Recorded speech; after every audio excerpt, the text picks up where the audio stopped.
Laura, no, run away. There's no one here to change you back once you've become a golden statue. I don't care. I want to be a golden statue forever. What are you waiting for, Midas? Do it already. Touch me, change me.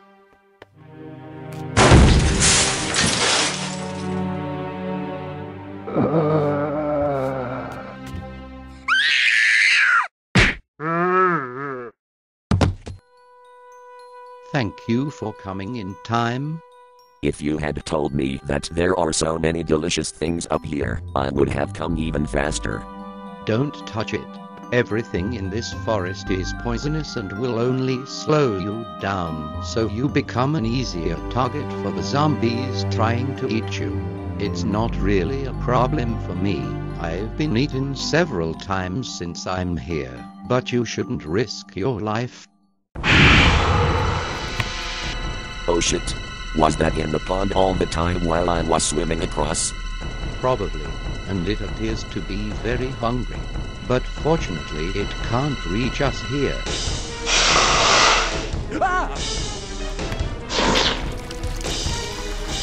Yeah, right. But I was the best marksman in my year at the Bundeswehr. So, you're hungry, you big ugly Loch Ness monster. Let's feed you some bullets.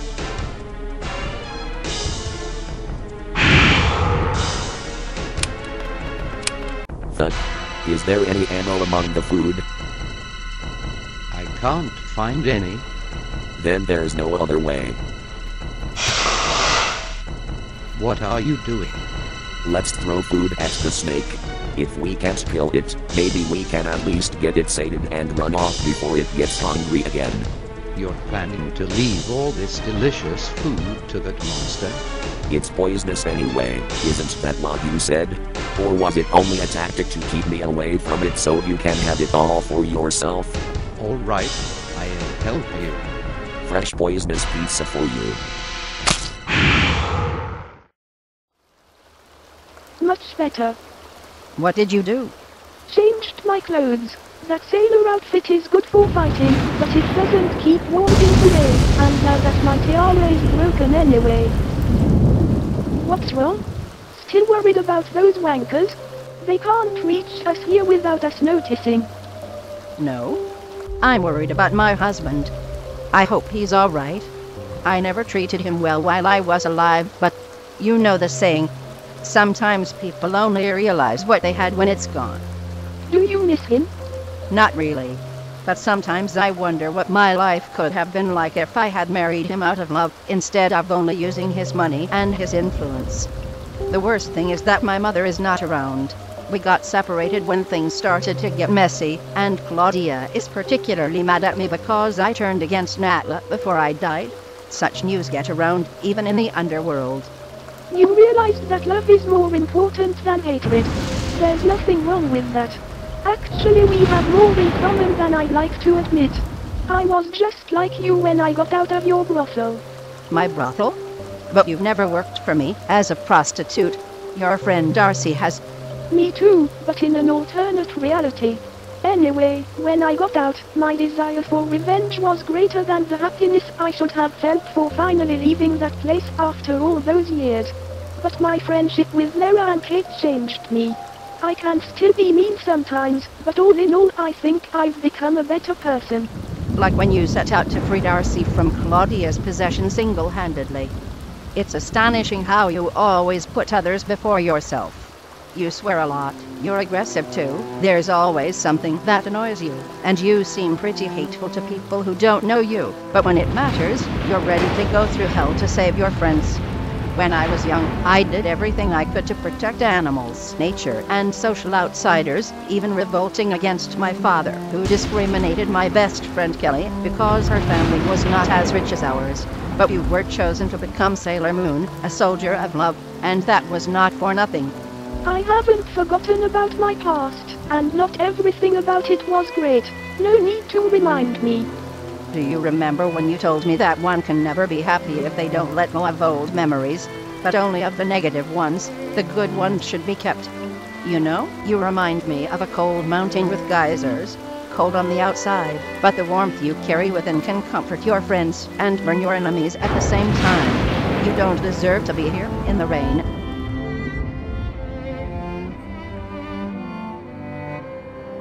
It stopped raining.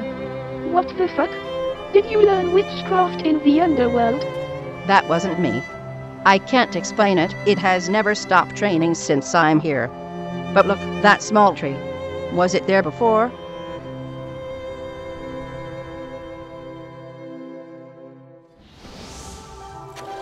Ouch. Stupid fire. Stay where you are. Don't give up on. You make it. You must believe in it.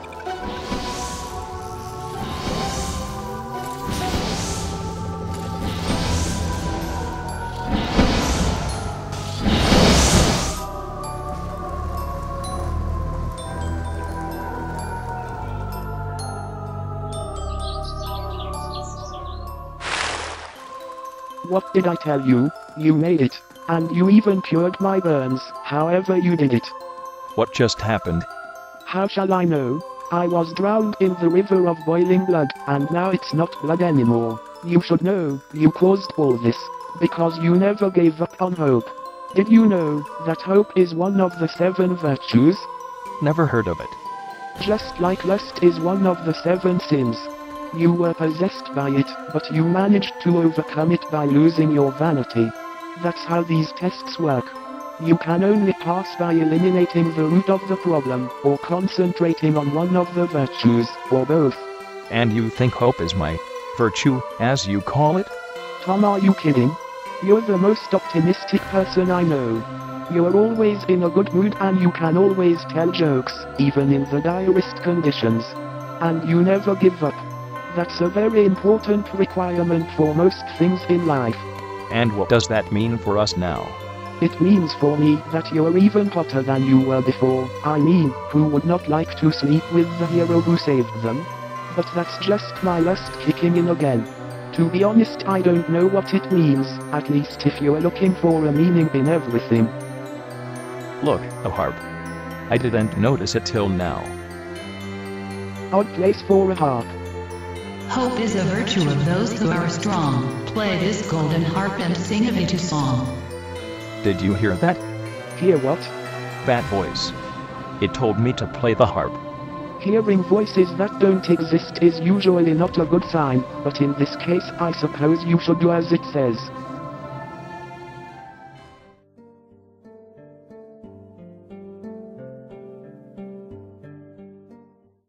Amanda, is that you? I can't see you. Where are you? Don't question, I know. But I'm getting weaker and weaker with every second that goes by. Excuse me if I can't think clearly. There's a bright light. Very bright. I can't even look at it with the naked eye. That's great, you made it. All you have to do now is walk straight into that light and you'll be out of here. What about you? Don't worry about me. Save yourself. If you turn back now, you might be too weak to find the light again later. The void drains energy quickly. You told me all this. I can't leave you behind. I'll start running again, but this time I'll think about you instead of the way out. Darcy, no. You don't know what you're saying. Sheva, can you hear me? Are you okay?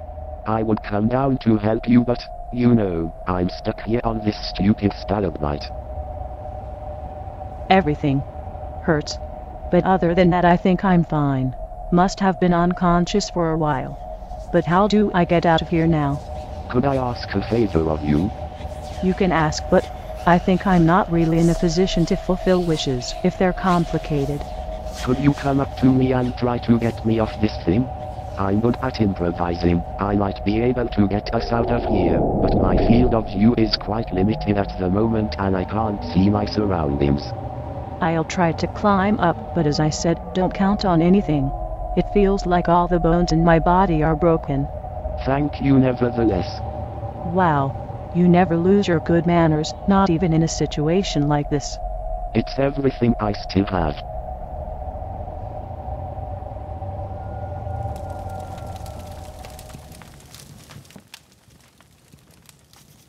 Are you feeling better? Yes, thanks. But I'm afraid I have to stay by the chimney or else my body will freeze again. Why do you think so? Because your enemies are mad at all of your fallen friends, but particularly at me, because I refuse to work for them to capture Heather, and I'll be under their curse until someone manages to restore Helheim. First I need to find the others, then we'll take care of it. Oh, I have no doubt that you will defeat the villains. That's what you've been doing for all your life, and I have admired you for it ever since you rid my home of those vampires, Max and Sybil. I have to confess that I was even a little envious of your strength while I was still alive. That's probably why I ended up here. You were envious of me? How is that possible? Well, Kate, you may not believe it, but you have more to be proud of than you think.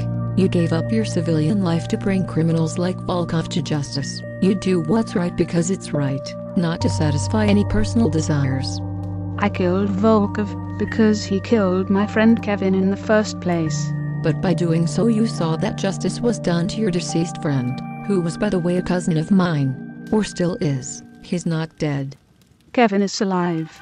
At least I haven't been able to find him here, which is unusual because Hell told me that when you come to the realm of the dead you're automatically reunited with the souls of the people you loved while you were alive, like Baroness Dumont who came in hand with her mother after her death.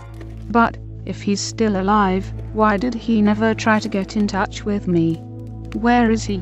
I don't know, but he must have had his reasons. Maybe he knew that meeting him again might cause your desire for justice to cease. That's what it's all about, isn't it? On your sense of justice it is best to bet. This sword shall help you to never forget.